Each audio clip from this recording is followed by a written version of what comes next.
Olá, sejam todos bem-vindos ao nosso canal Luz de Deus, Luzinete Ramos. Quem vos fala é a serva de Deus, Luzinete Ramos. Você que já é inscrito em nosso canal, Deus abençoe, muitíssimo obrigado. Você que ainda não está inscrito, Deus te abençoe também. Deus abençoe a tua vida, a tua casa e a tua família. Que você receba as bênçãos do Senhor sobre a tua vida. Tenha fé, tenha esperança, tenha força, porque Deus, Ele é fiel, Deus é maravilhoso e Deus, Ele permanece para todo sempre bom. Deus é bom. Vamos orar a Deus? Coloque aí o seu copo com água, o seu pedido de oração, a fotografia.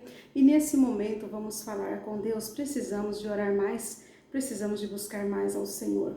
Amado e soberano Deus, em nome de nosso Senhor e Salvador, Jesus Cristo, meu Deus e meu Pai, que o Senhor, meu Deus querido e glorioso, venha entrar, meu Deus, em todos os lares, em todos os corações, Pai. Entra, meu Deus, na casa, Senhor, do teu filho, da tua filha. Entra, meu Deus e meu Pai, na casa, Senhor, desta criatura, Pai, deste teu servo e serva que me ouve agora. Meu Deus e meu Pai, que sejamos, Pai, todos em uma única voz, Pai, instrumento nas tuas mãos, Pai, que todos sejamos vaso em tuas mãos, Pai. Que nós possamos levar amor, levar a tua palavra, meu Deus. Que nós possamos, meu Deus, de uma forma gloriosa, Senhor, te servir cada dia melhor. Não te servir, meu Deus, meu Pai, por medo, com falsas alianças, mas te servir por amor, pois o Senhor é digno de toda honra, de toda glória, digno, Senhor, do nosso amor, da nossa gratidão, digno, Deus, de todo o nosso louvor. Querido e eterno Deus, se houver trevas, Pai, na vida, meu Deus, deste irmão e desta irmã que me ouve agora, que o Senhor venha remover, Senhor, todas as pedras, remover, Senhor, todo o mal, remover, Senhor, as trevas, remover a amargura, a tristeza, a ansiedade, remover, Senhor, a enfermidade, o cativo, Pai. Que o Senhor venha remover, Pai, arrebentar, Pai, colocar por terra todo o cativeiro físico e também espiritual.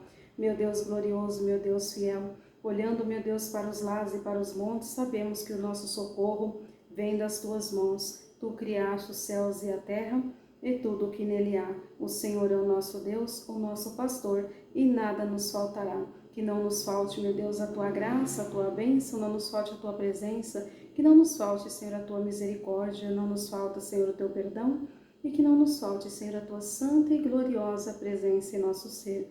Meu Deus, a tua presença, ela enche o nosso coração de paz. A tua presença, ela enche o nosso ser. Deus, que todos hoje, Senhor, possam sentir a tua gloriosa presença, meu Deus e meu Pai. Que o Senhor venha perdoar e abençoar a todos que me ouvem agora, Pai. Que o Senhor venha entrar nesses lares, derramando a tua bênção sem medida.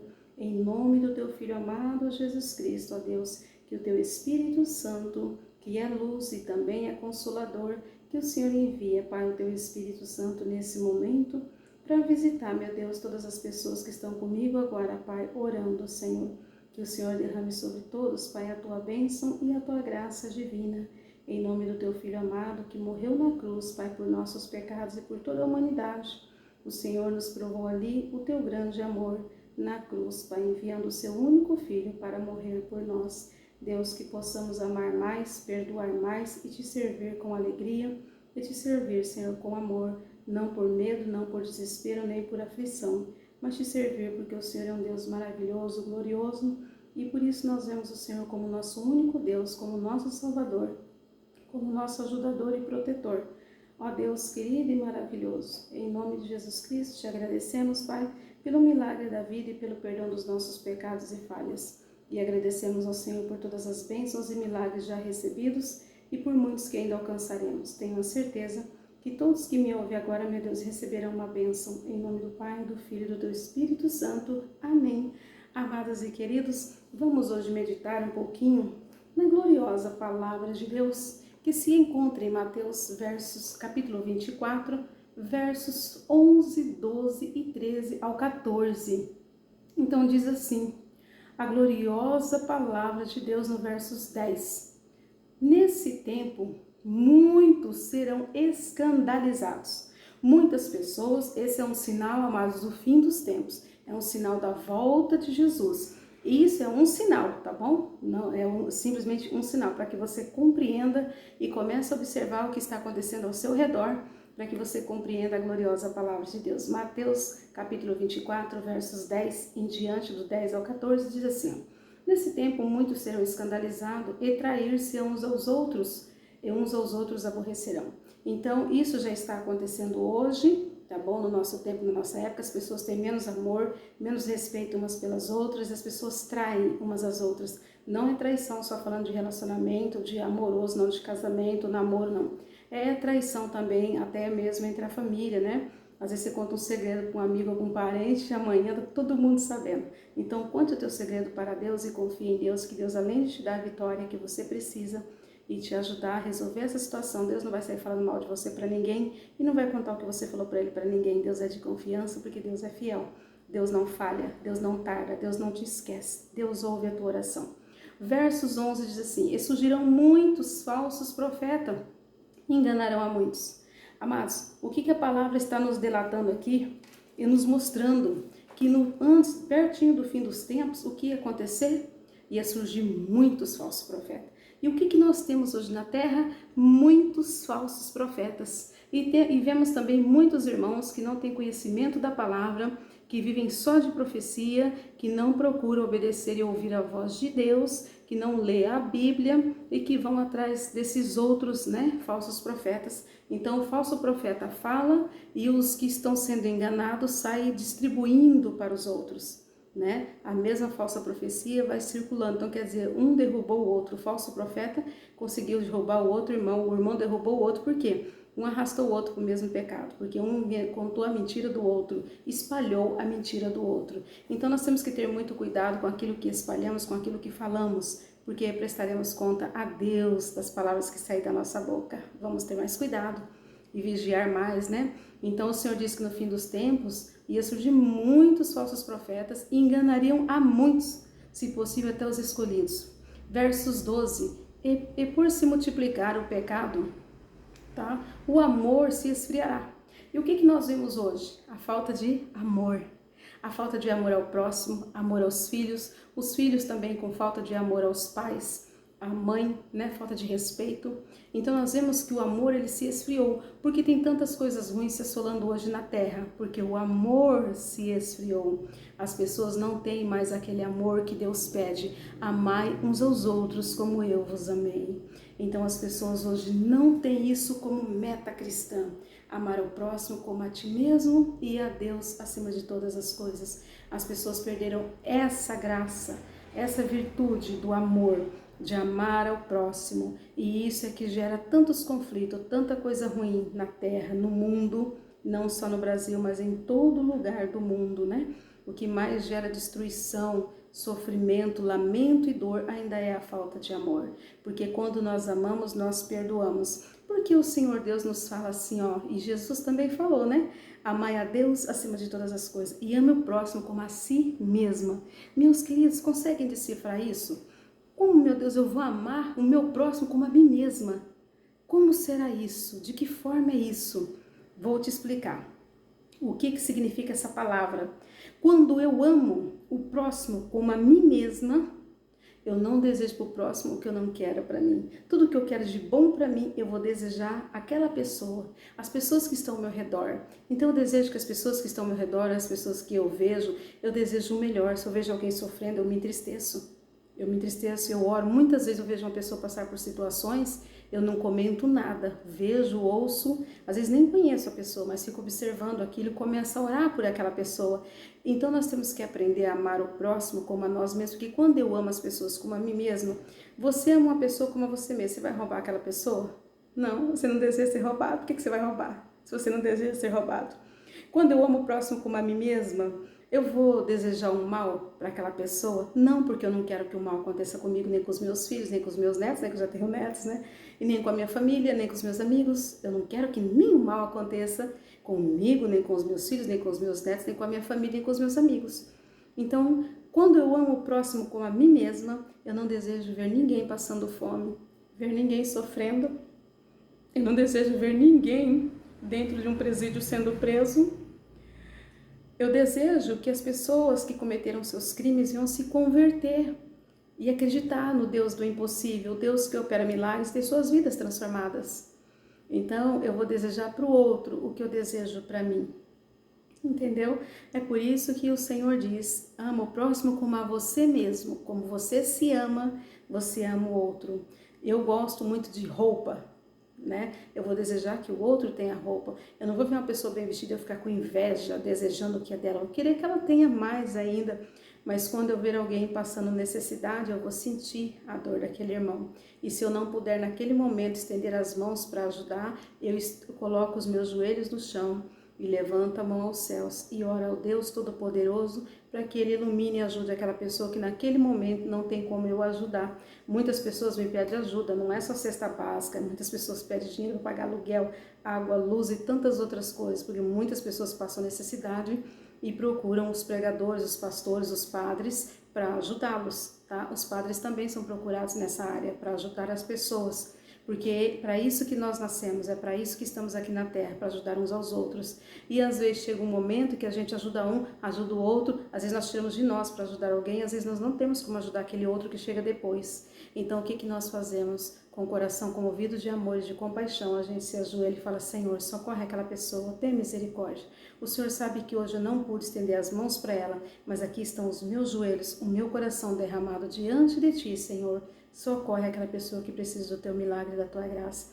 E nós continuamos orando. Então, quando o Senhor fala: ame o próximo como a você mesmo, você não vai querer tomar o marido da outra, porque você não deseja que ninguém tome o seu. Você não vai querer fazer o mal para o outro, porque você não quer que ninguém te faça o mal.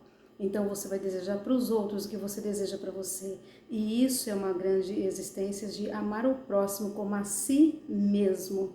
Como a si mesmo. Ame as pessoas, ame a sua família, ame o seu esposo, ame a sua esposa, ame os seus filhos, ame os seus amigos, ame as pessoas ao seu redor. Tá? E deseje para todos o bem e a bênção de Deus. Isso vai retribuir também em sua vida bênçãos e vitória.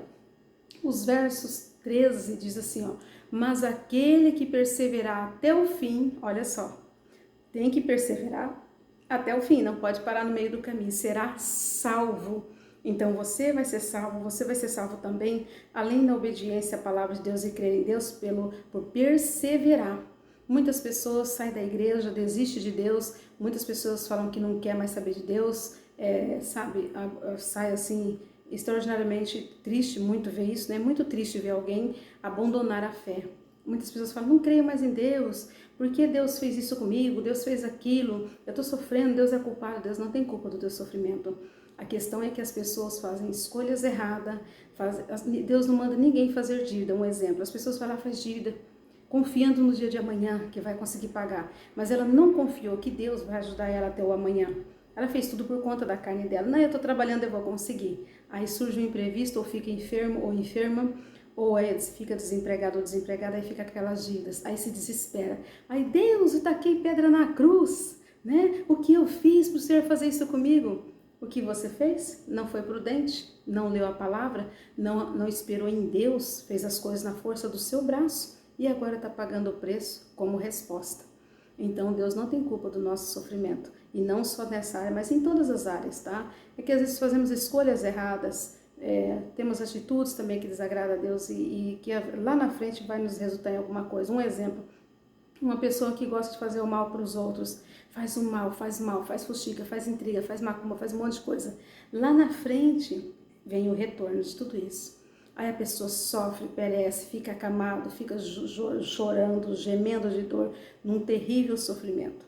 Aí quando nós vamos conversar com a pessoa, né, a pessoa começa a expor aquilo que ela já praticou, algumas, né, nem todas, tá? Começa a expor aquilo que ela já fez. Aí a gente já entende claramente pela própria palavra de Deus, por isso que você tem que conhecer a palavra, o porquê que aquela pessoa está atravessando aquela fase, né? Porque a pessoa às vezes faz tão mal para os outros que se esquece de fazer o bem e se esquece de voltar-se para Deus e continua nas trevas, porque fazendo o mal você vai viver em trevas, não tem como viver em luz fazendo mal. Que o Senhor nos orienta a fazer o bem, a dar até comida para os nossos inimigos, para aqueles que nos perseguem. Essa é a palavra de Deus. Então nós temos que aprender com Deus, né? Perseverar até o fim, perseverar em oração, em fé, em esperança, e ainda que tudo venha para tirar a sua fé, confie em Deus. Se estiver enfermo, confie em Deus. Se estiver com saúde, confie em Deus. Se está empregado, agradeça e confie em Deus. Se não estiver, confie em Deus que a porta vai se abrir, o milagre vai acontecer na sua vida. E até isso acontecer, até a porta se abrir, você vai viver da tua fé, do teu milagre. Deus vai operar milagre na tua vida, na tua casa. Então, fique firme até o fim, que você vai ser salvo e salva para a glória de Deus. Mas isso significa não somente crer, mas obedecer a palavra de Deus, viu? Versos 14 diz assim: e este evangelho do reino de Deus será pregado em todo o mundo, em testemunha a todas as gentes. Então virá o fim. O fim só vai vir, irmãos, depois que a palavra de Deus estiver em todos os países do mundo, pública, em todos os países do mundo. Quando todas as pessoas conhecerem a palavra de Deus, aí sim virá o fim de todas as coisas. Então, o meu conselho para você, minha irmã que está aí me ouvindo agora, é que você não faça aliança com Deus por medo dos acontecimentos, por medo das coisas que vem acontecendo, surgindo, por medo das enfermidades, medo de Covid, medo da morte, né? Mas que você venha entregar a sua vida a Deus, porque Deus é digno de todo amor, de toda honra, de toda glória, de todo louvor que sai da sua boca. Que você venha servir a Deus, porque Deus é maravilhoso, porque Deus te criou, porque Deus te amou primeiro, porque Deus deu o único filho dele para morrer na cruz por amor a mim e a você. Esse é o motivo exclusivo de você e eu servirmos a Deus com alegria. Porque Deus nos amou primeiro, e só por você estar viva hoje e vivo hoje já é um motivo de agradecermos a Deus. Deus seja louvado pelo milagre da vida, Deus seja louvado por tua vida, Deus seja louvado pelo sol, pela lua, pelas estrelas, por tudo que Ele criou, e especialmente porque Ele te criou também. Deus seja louvado por você existir, por você estar aqui me vendo e me ouvindo. Deus seja louvado por tua família. Então não entregue a sua vida a Deus por medo, mas entregue a sua vida a Deus porque Deus é digno, tá bom? E se você entregar a sua vida a Deus e confiar em Deus, deixar no altar de Deus a sua vida, é bom, sabe por quê? Quando vir os momentos difíceis, Deus vai te dar a graça de você vencê-los. Você não vai se desesperar nem se apavorar. Você vai vencê-los para a glória do nome do Senhor. Deus vai te dar a bênção e a vitória. Então, se você servir a Deus com alegria, tudo Deus fará acontecer na sua vida. Fiquem todos na graça e na paz de nosso Senhor e Salvador Jesus Cristo, lembrando que só o Senhor é Deus. Só o Senhor é Deus. Então, ame mais, perdoe mais, ajude mais e fuja das trevas, fuja do pecado. Faça como Jó, desvia-se do mal. Aquilo que é mal, você desvia os teus pés e desvia o teu coração e a tua mente. E busque a Deus, entregue a Deus hoje a sua vida, aí onde você estiver. Entregue a Deus a sua vida e confie em Deus, que já deu tudo certo na sua vida. Deus te abençoe, Deus te guarde, te livre de todo mal. Que Deus entre hoje na tua casa, na tua vida, com um milagre e providência divina. Em nome de Jesus. Amém.